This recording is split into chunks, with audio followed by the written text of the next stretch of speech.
welcome back to the Wednesday selection from here in Switzerland. As promised, for our preview, we're bringing you the first of our 2 exclusive one-to-one interviews, and this time it's from the world of equestrian. He's an Olympic show jumping champion and is defending a prestigious title this weekend in his home country.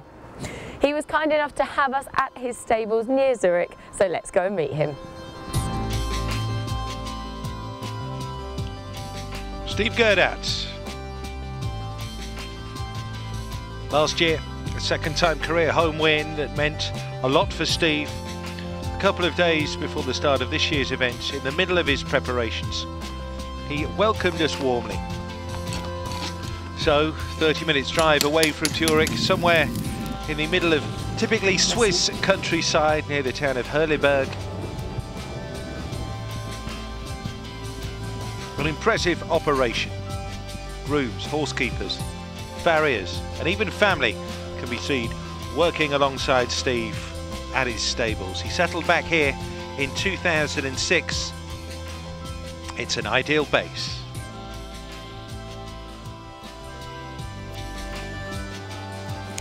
Well, we're here with Olympic show jumping champion and defending champion of the CHI of Geneva, Steve Guerdat. So Steve, thank you so much for having us here at your home stables. You've been here since 2006. What made you move back to Switzerland and have your base here? Well, it was actually a big luck for me that Mr. Schwarzenbach, the owner of the place, was actually looking for someone to bring the place a little bit alive, since it was kind of empty here. And on my side, I was also looking for something where I could basically base myself and train in the best condition. And so we met at the right time, and it was perfect for me to come here. So can you describe for us a sort of average day at the office here at these stables? How does the day run?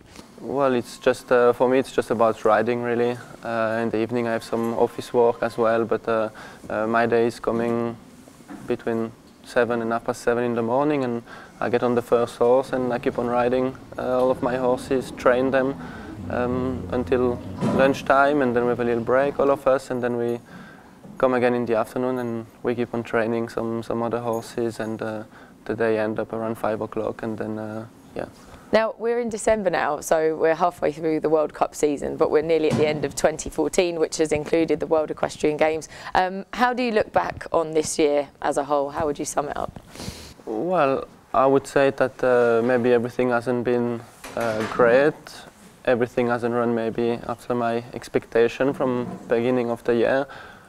But at the same time, if now I look back, I can still be kind of proud of my season. We were, 5th in the World Cup final, so it's still a great result, you know, even if I wanted to win, but it was still good. And the World Championship, we had a bad first day, which actually dropped all our chances for the individual. But then we jumped clear and 4 in the Nations Cup and clear and 4 in the individual final. We ended up just after the top 10, 11, so which is also not, you know, that bad.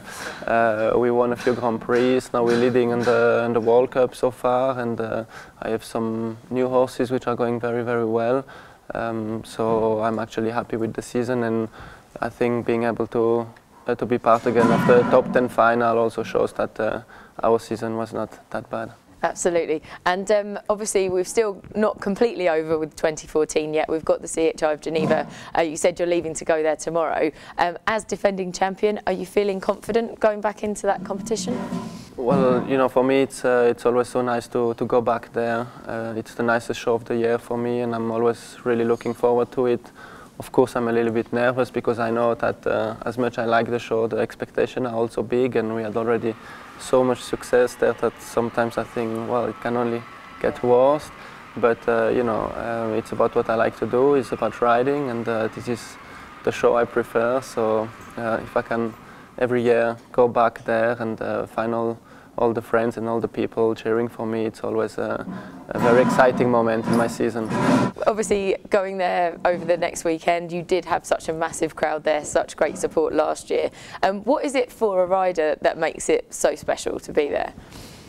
Well, I think it's the crowd, and not just because there's a lot of crowd, but because the crowd has a heart. You know, it's like I always say, it's the heart of the show, and this is why it makes it so magical. You know, I've heard riders telling me they wish one day they could enter the ring as Steve Guerdat, because you know this is not usual for us rider to get this cheering from the people that I can get in Geneva, only in Geneva, for me anyway. It must be such a great feeling, yeah, and as a Swiss rider, even better. Yeah, it's amazing feeling, and I think also we had so many success through the years there. It makes it every year even more crazy, and I don't know where it's gonna stop, but already it's something that you know, helps you through the year. Sometimes some mornings you don't like to stand up, or you're a little bit fed up with all things, and there are moments that help you really going through harder times sometimes. And keep you motivated and everything. Obviously, this year we've lost Jaliska Solier, and that must have been a really sad moment for you, obviously. But looking back over this year and over your time with her, did you have a favourite moment with her, or a favourite win, or an emotion you could share with us? I think, you know, she was like my family, this mare, and you know, it's not about one moment or one special win or time. It was about the whole story that we shared every day. She was every single day or every single minute a part of my life, and we had so many great moments, but you know, we also had hard moments or tough moments. This is like in a relationship basically, and that's what we shared, and it's about the horse that, you know, I care the most, and not just about the success that we had together. So it's just about like a best friend that I like to remember her even more than some magic moment like when we won in Geneva, or when she retired last year, to see what the people, how much they loved her. You know, these are things that means a lot to me. Yeah. And it must have been a nice thing to see that support again from the crowd. It was unbelievable. Yeah. Now, can you compare the two horses, Jaliska Solier and Nino de Buissonnet, as different characters? What makes them different to one another? I think both of them are real fighter, and they perform best when they're under pressure on important moments. But as horses, they're very different. As character, they are very different. Jaliska was very easygoing, and she could sometimes get a little bit nervous, but nothing that's, you know, too hard to manage. But she was very easygoing all around. Nino's a little bit more maybe difficult to handle around, and it can get a little bit too much sometimes, and he has a very strong character that's maybe a little bit harder than, or tougher than Jaliska's. But I actually just saw him, he's in there, and he was kind of fighting with the other horse next door. He likes to, you know, to make his space and to be the boss a little bit around, and but you know, they are both somehow different, very different in a lot of ways, but still they have the same main quality, which is the head and the fight that they want to give for me in the ring. And obviously with Nino as well, how long do you think you'll be able to ride him for? Do you think that you'll have a lot more events in him? Well, in a point of view of the horse and what he has done so far, I think I have a few years with him.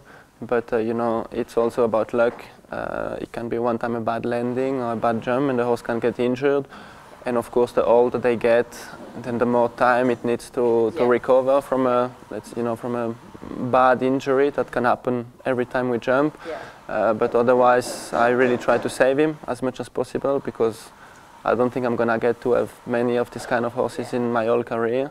So I mean, he's doing between 10 and 12 shows a year, which is really not much. I jump, I'd say, around 25 to 30 classes a year. That's a lot less than most of the horses. He's 13 years old now, but I think that if I'm lucky with his health, I think he'll jump another 3 years. Looking forward to the future, what are your plans over 2015? Well, to be honest, now I'm concentrating, I give all my focus on Geneva. This is very important for me, as everybody knows. And I don't want to think too much 2015. I know that we have one main goal, but this is as a team, and this is to qualify for the Olympics, because we missed it last year. So that's for sure going to be the biggest focus in 2015. But for the rest, I just want to go to Geneva and then to be able to rest a little bit. But I think with the, for example, the Rolex Grand Slam, this is something that I really care about and really want to perform their best, and maybe to try to achieve something. I know I can do something with a horse like Nino, so Those are also very motivating shows to win. Aachen or Calgary or these big shows is a big motivation. Exactly. And can you tell us what you're most looking forward to about the rest of this week? For me, I'm really proud to be part of the top 10 final on Friday night. I'm sure it's going to be a great moment, and of course the Rolex Grand Prix on Sunday is going to be something very important for me. Yeah. Absolutely. Well, we're all looking forward to it as well, Steve, and we'll let you get on. I'm sure you've got loads of preparation to do, but thank you for your time. Thank you. Thank you.